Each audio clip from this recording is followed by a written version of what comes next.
Sif's hairdresser. Loki the Joker, as we all know, left Thor's wife Sif without her gorgeous flowing locks of hair. Sif cried at tears of rivers, so much so that the roads and streets down in Midgard, where the humans live, were flooded with salty water.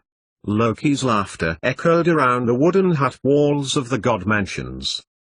In his shop a few weeks before, when Sif had arrived, her head of hair down to her ankles, her laughter tinkling like glass being gently tapped with a spoon, the artisan of hairdressing, styling, barbering and cutting had been busy trimming the beard of blind Hodor, the god of the night, twin of Balder, who couldn't manage his own, poor god.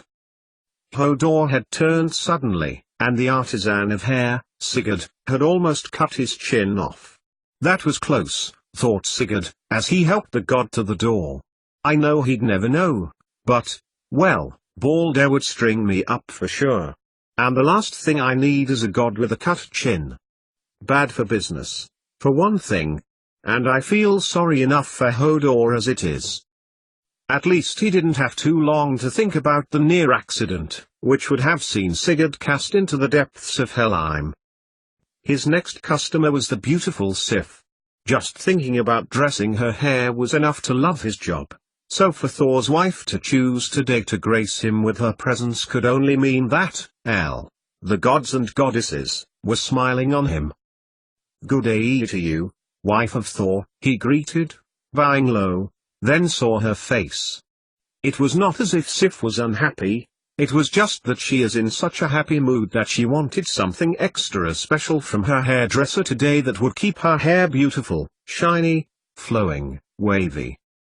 Once she'd explained, Sigurd told her of a tonic of his own making which, should she use it daily, would mean her hair would stay as beautiful from the moment that she had left his hairdresser's until the day she came back in. "Do you mean it, truly?" Sif asked, her face beaming so much that it was a truly sunny day down on Earth in Midgard. And Sigurd assured her so, treating her hair with his own secret recipe tonic, then supplying her with 6 months' worth. A happy goddess left her hairdressers, went home, dozed off, and fell into a deep sleep. And, while she slept, Loki the Joker took his scissors and took off all the hair of Sif, which caused her to cry and cry once her husband, Thor, had come home from a long day's thundering. But, then, Sif remembered her tonic, rubbed it over the strands that she had left, shook her head out and, as Sigurd had promised, Sif's hair was as beautiful as it had been that morning, untampered with by Loki, beautiful, lustrous, shiny, curly and luscious. "What a clever hairdresser Sigurd is," she told her husband, as he marveled at Sigurd's tonic. "It's a good job," boomed Thor. "Balder's not happy with how he left Hodor's beard,